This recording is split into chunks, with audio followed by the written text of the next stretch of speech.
صلوا على النبي يا أيها الذين آمنوا صلوا عليه وسلموا تسليما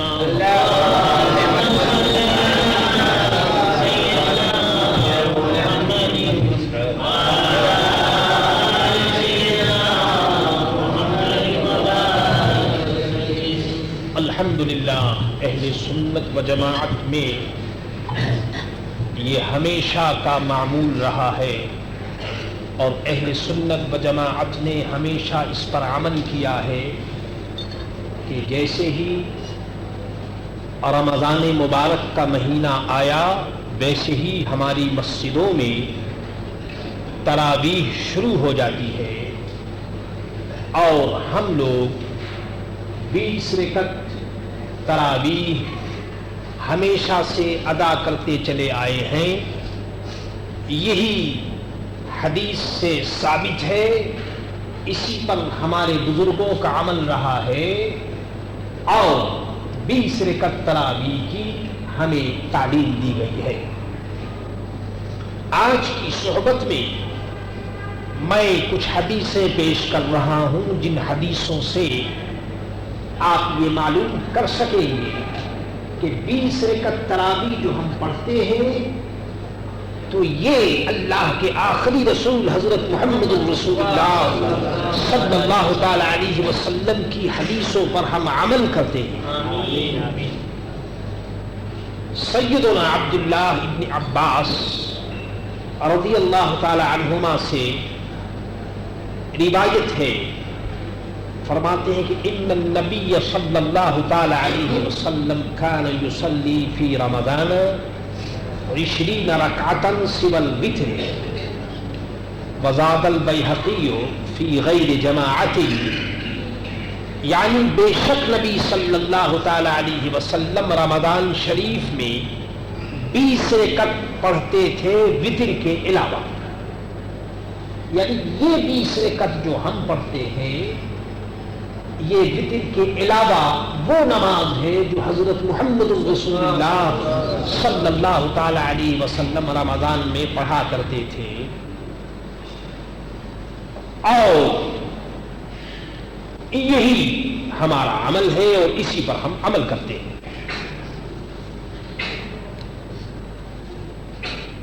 معلوم یہ ہوا اس سے کہ سرکار دو عالم صلی اللہ تعالی علیہ وسلم خود بھی 20 رکعت تراویح پڑھا کرتے تھے. اور حدیث سنیے, امام مالک نے حضرت یزید ابن رومان سے روایت کی, فرمایا کہ كان الناس يقومون في زمن عمر بن الخطاب في رمضان ب23 ركعة. حضرت عمر رضی اللہ تعالی عنہ کے زمانے میں رمضان میں لوگ 23 رکعتیں پڑھا کرتے تھے. تو 23 رکعت یعنی 20 رکعت تراویح اور 3 رکعت وتر.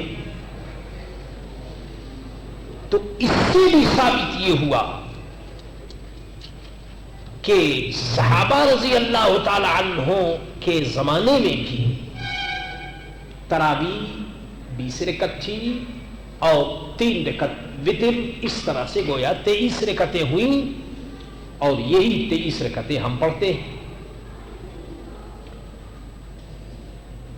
اس سلسلے میں ایک اور حدیث ہے, قال كنا نقوم في عهد عمر ب20 ركعة والوتر, اور ہم صحابہ رضی اللہ تعالی عنہم عمر فاروق کے زمانے میں 20 رکعتیں ادا کرتے تھے اور وتر پڑھتے تھے. آپ یہ دیکھ رہے ہیں کہ سرکار دو عالم صلی اللہ تعالی علیہ وسلم کے زمانے سے لے کر اور فاروق اعظم کے زمانے تک اور اس کے بعد جو زمانہ شروع ہوا آج تک اہل سنت و جماعت کا یہی عمل ہے کہ 20 رکعتیں تراویح ہم پڑھتے ہیں.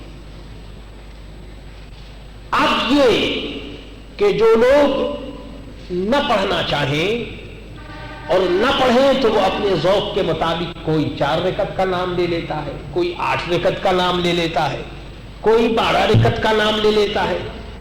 تو میرے دوستو، آج ہم جس سوسائٹی سے گزر رہے ہیں، بہت سے ایسے لوگ ہیں جو نماز ہی نہیں پڑھتے، بہت سے ایسے لوگ ہیں جو تراویح ہی نہیں پڑھتے۔ تو بہرحال جو نہیں پڑھتے اور نہیں عمل کرتے ان سے ہمیں کوئی بحث نہیں، عرض یہ کرنا ہے کہ جو ہمارا عمل ہے الحمدللہ وہ حدیث کے مطابق۔ آج کی دنیا میں میرے دوستو بہترین طریقہ یہ ہے کہ آدمی خود عمل کرے، دوسروں کو عمل کرانے کا جو موقع ہے وہ بڑا مشکل سے ہاتھ آتا ہے۔ آدمی خود عمل کرے اور اپنی اصلاح کی کوشش کرے، اسی کے اندر خیر اور برکت ہے۔ اور سنیے، حضرت ابی بن کعب رضی اللہ تعالی عنہ سے روایت ہے، ان عمر بن الخطاب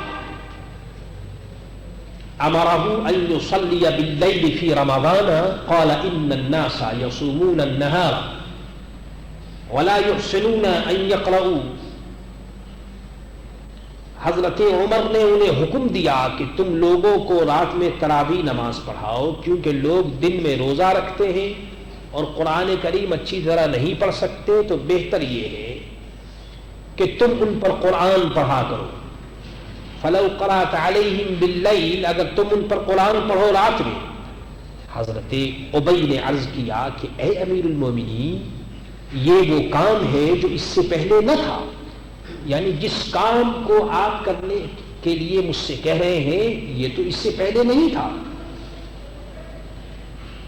تو حضرت فاروق اعظم نے جواب میں ارشاد فرمایا کہ قد علمت، میں جانتا ہوں، ولکنہ حسن، لیکن یہ ایک اچھا کام ہے۔ تو حضرت ابی نے ان کو 20 رکعتیں پڑھائیں۔ تو یہ جو حضرت ابی بن کعب نے کہا کہ آپ مجھے 20 رکعت تراویح پڑھانے کے لیے جو کہتے ہیں تو یہ اس سے پہلے نہیں تھا، اور آپ مجھ سے کہتے ہیں کہ پڑھائیے، تو اس کا کیا مطلب ہے؟ تو اس کا مطلب آپ یہ سمجھ لیجئے کہ سرکار دو عالم صلی اللہ تعالی علیہ وسلم کے زمانے میں بھی 20 رکعتیں پڑھی جاتی تھیں تراویح کی، اور فاروق اعظم نے بھی وہی کہا ہے۔ فرق اتنا ہے کہ سرکار دو عالم صلی اللہ تعالی علیہ وسلم کے زمانے میں یہ جماعت نہیں تھی، یعنی جماعت کے ساتھ تراویح نہیں ہوتی تھی۔ ویسے ہی لوگ تراویح پڑھتے تھے 20 رکعت، لیکن جماعت کے ساتھ نہیں تھی۔ حضرت فاروق اعظم نے اس تراویح کو جماعت کے ساتھ حکم دیا پڑھنے کے لیے۔ تو اس سے فائدہ یہ ہوا کہ جماعت کے ساتھ جو کام کیا جائے تو وہ کام ہمیشہ کے لیے ہو جاتا ہے، اور ہر آدمی کو آسانی کے ساتھ کام کرنے کا موقع ملتا ہے۔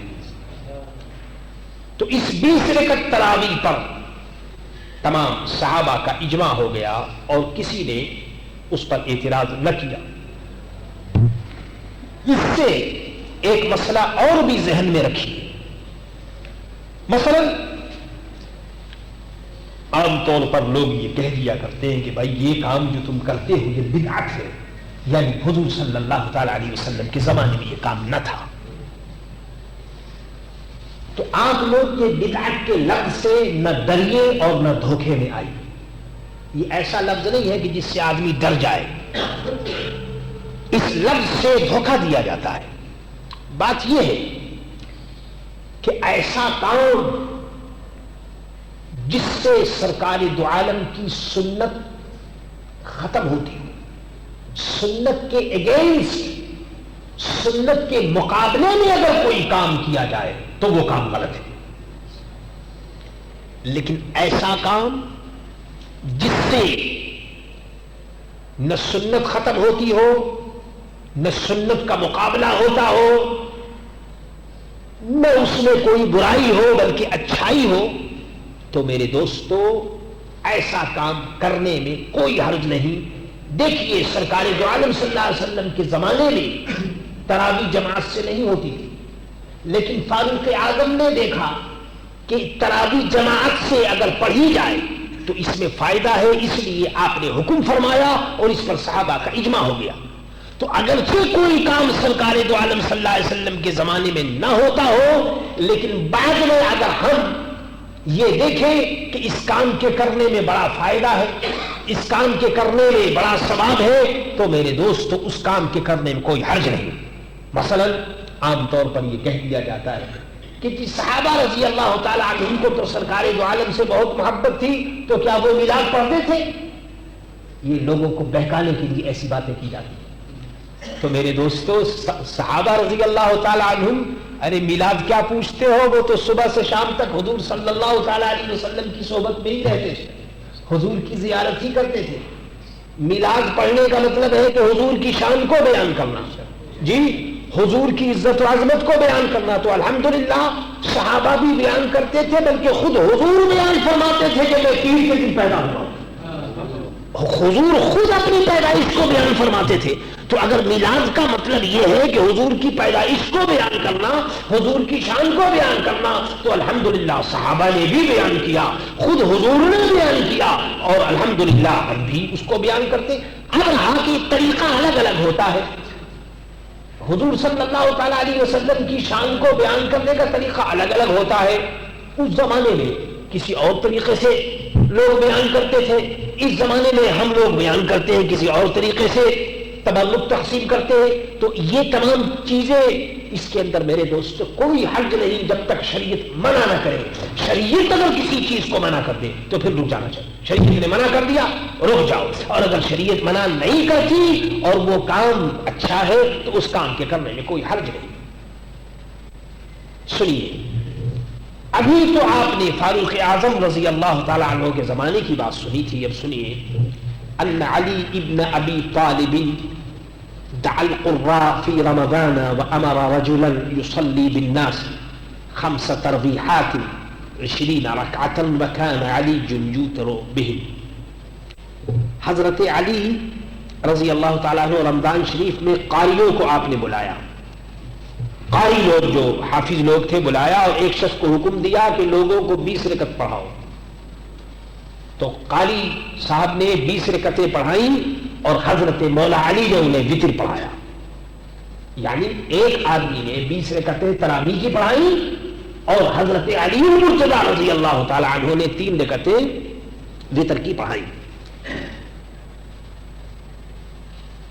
اور ایک حدیث سنیے بیہقی شریف میں ہے ان علی بن ابی طالب امر رجلا يصلي بالناس 5 ترویحات 20 رکعتا۔ حضرت علی رضی اللہ تعالیٰ نے ایک شخص کو حکم دیا کہ لوگوں کو 5 ترویح ہے یعنی 20 رکعتیں پڑھائیں۔ ترویحہ کہتے ہیں یہ جو 4 رکعت کے بعد ذرا ہم اسٹاپ کرتے ہیں بیچ میں، یہ ایک ترویحہ ہے 4 رکعت کے بعد۔ تو 20 رکعت میں 5 ترویحیں ہوتے ہیں، یعنی ہر 4 رکعت کے بعد ذرا اسٹاپ کرنا اور اس میں تسبیحات وغیرہ پڑھنا، یہ ایک 4 رکعت کا ایک ترویحہ۔ اور یہ ترویحہ اس لیے اب تو میرے دوست لوگوں کو چونکہ جلدی ہوتی ہے، جلدی جلدی جلدی جلدی وہ کام کرتے ہیں اور اپنے چلے جاتے ہیں گھروں میں، ورنہ یہ ترویحہ اس لیے ہے کہ 4 رکعت پڑھنے کے بعد آدمی ذرا آرام کرے، تھوڑا سا ٹائم لے، تاکہ پڑھنے والا بھی جو ہے وہ فریش ہو جائے اور جو پڑھانے والا وہ بھی فریش ہو جائے اور پڑھنے والا وہ بھی فریش ہو جائے۔ ترویحہ اس لیے، لیکن چونکہ ابھی تو اس قسم کا ذوق نہیں رہا ہے تو اس لیے صرف یہ بس مشکل سے 1 منٹ سے بھی کم ہوتا ہوگا کہ اس میں صرف تسبیح پڑھ لیتے۔ تو بہرحال یہ 5 ترویح ہے اس لیے ہے کہ گویا 20 رکعتیں پڑھی جائیں۔ اب اور سنیے، تراویح 20 رکعت تراویح ہونی چاہیے۔ ہم اہل سنت و جماعت 8 رکعت تراویح کے قائل نہیں، ہم 20 رکعت پڑھتے ہیں۔ یہ جتنی حدیثیں ہم نے بیان کی اور جو عمل ہے ہمارا 20 رکعت پر ہے، 8 رکعت کے ہم قائل نہیں۔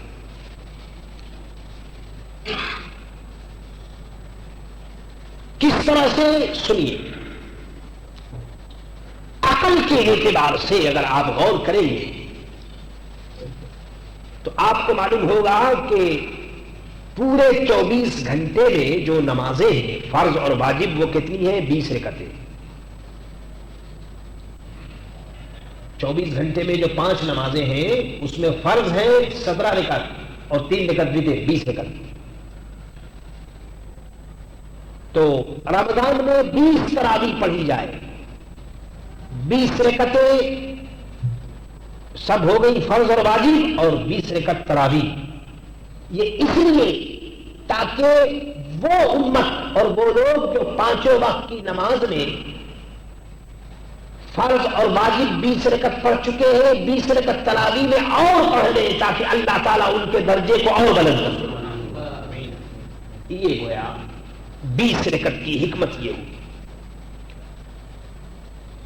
دوسری بات میں عرض کروں کہ صحابہ رضی اللہ تعالی عنہم جو تراویح پڑھتے تھے اس کا طریقہ کیا تھا وہ میں آپ کو بتاتا ہوں. صحابہ رضی اللہ تعالی عنہم کے زمانے میں جو تراویح پڑھی جاتی تھی تو وہ ہر رکعت میں صحابہ ایک رکوع پڑھتے تھے. ایک رکوع یعنی ایک رکعت تراویح میں ایک رکوع پڑھتے تھے. تو 20 رکعت تراویح میں 20 رکوع. اور یہ رکوع آپ نے غور کیا ہوگا کہ یہ رکوع کو رکوع کیوں کہتے ہیں؟ رکوع جو لکھا ہوتا ہے رکوع، تو یہ رکوع کا کیا مطلب ہے؟ رکوع کہتے ہیں اسی لیے کہ جب اس مقام کے اوپر صحابہ آتے تھے تو وہ رکوع میں چلے جاتے تھے، تو اسی لیے وہاں پر وہ رکوع لکھ دیتے ہیں، یہ مطلب ہے. تو صحابہ ایک رکعت تراویح جب پڑھتے تھے تو رکوع کرتے تھے، اور تراویح 27ویں شب کو گویا تراویح میں ختم قرآن ہوتا تھا. یعنی 27ویں شب کو قرآن تراویح میں ختم کیا جاتا تھا. تو اب آپ حساب کیجئے کہ اگر 8 رکعت تراویح، جیسا کہ کہیں کہیں رواج ہے لوگ پڑھ لیتے ہیں، 8 رکعت تراویح اگر مانی جائے تو ایک دن میں 8 رکعت تراویح اگر مان لی جائے کہ 8 رکعت وہ پڑھتے تھے تو 8 رکوع ہوا. چونکہ ایک رکوع ایک رکعت میں پڑھتے تھے تو ایک دن میں 8 رکوع. تو اب آپ بتائیے کہ 27 دن میں کتنے رکوع ہوئے؟ تو 8 کو اور 27 سے ضرب دیجئے کتنے ہوتے ہیں بتائیے؟ 216. کتنے ہوئے؟ 216. 216 رکوع. اگر یہ تسلیم کر لیا جائے کہ صحابہ کے زمانے میں 8 رکعت تراویح ہوتی تھی، اور ہم ابھی کہہ چکے کہ وہ ایک رکعت میں ایک رکوع پڑھتے تھے اور قرآن 27ویں کو ختم ہوتا تھا، تو میرے دوستو اس اعتبار سے 216 رکوع ہوتے ہیں. حالانکہ قرآن کریم میں 216 رکوع نہیں ہے بلکہ 557 557 رکوع ہے. تو میرے دوستو اس اعتبار سے وہ 8 والی بات تو ختم ہو گئی کہ 8 رکعت وہ نہیں پڑھتے تھے بلکہ 20 رکعت پڑھتے تھے، کیونکہ 20 رکعت کے حساب سے 540 رکوع ہوتے. تو میرے دوستو یہ گویا اس طرح سے بھی ہمیں معلوم یہ ہوا کہ ان لوگوں کا عمل جو ہے وہ 20 رکعت کے اوپر تھا.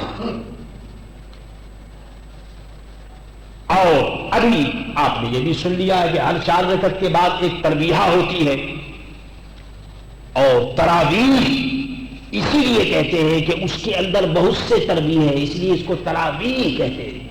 یعنی وہ نماز کہ جس کے ہر 4 رکعت کے بعد آدمی کچھ آرام کرتا ہے، اس لیے اس کو تراویح کہتے ہیں. تو بہرحال تراویح کے لفظ سے بھی یہی پتا چلتا ہے کہ 20 رکعتیں ہر زمانے میں پڑھی جاتی رہی ہیں، اور الحمدللہ آج تک اہل سنت و جماعت کا اسی پر عمل ہے۔ وَأَكْثَرُ أَهْلِ الْعِلْمِ عَلَى مَا رُوِيَ عَنْ عَلِيٍّ وَعُمَرَ وَغَيْرِهِمَا مِنْ أَصْحَابِ النَّبِيِّ صَلَّى اللَّهُ تَعَالَى عَلَيْهِ وَسَلَّمَ 20 رَكْعَةً وَهُوَ قَوْلُ سُفْيَانَ الثَّوْرِي وَابْنِ الْمُبَارَكِ وَالشَّافِعِيِّ وقال الشافعي هكذا أدركت ببلد مكة يصلون 20 ركعة۔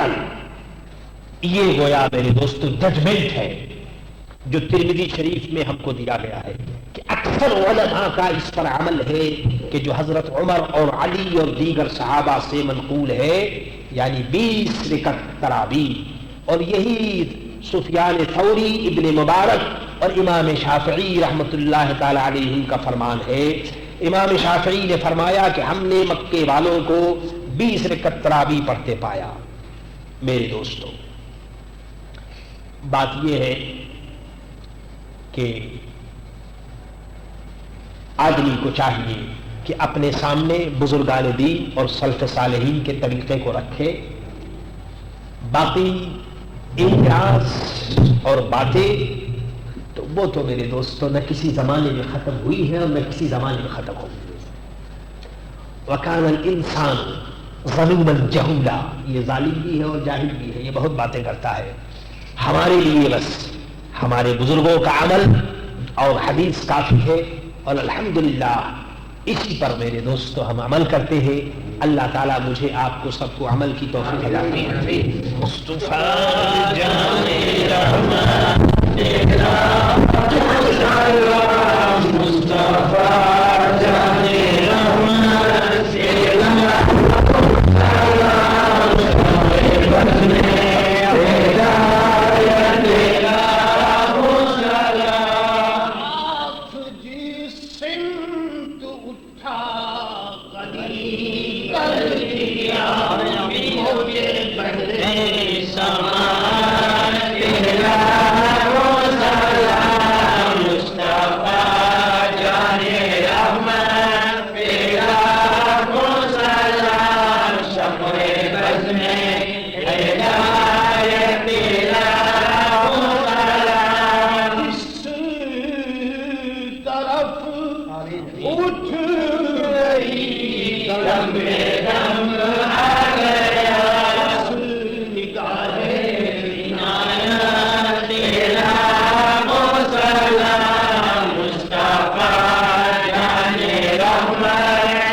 آقا گر کرم کر دے تو بیڑا پار اللهم صل على سيدنا ونبينا وشفينا وحبيبنا ومولانا محمد مبارك وسلم اللهم إنا نسألك العفو والعافية في الدين والدنيا والآخرة صلى الله تعالى عليه وعلى آله وأصحابه وأزواجه وذرياته وآل بيته أجمعين برحمتك يا أرحم الراحمين.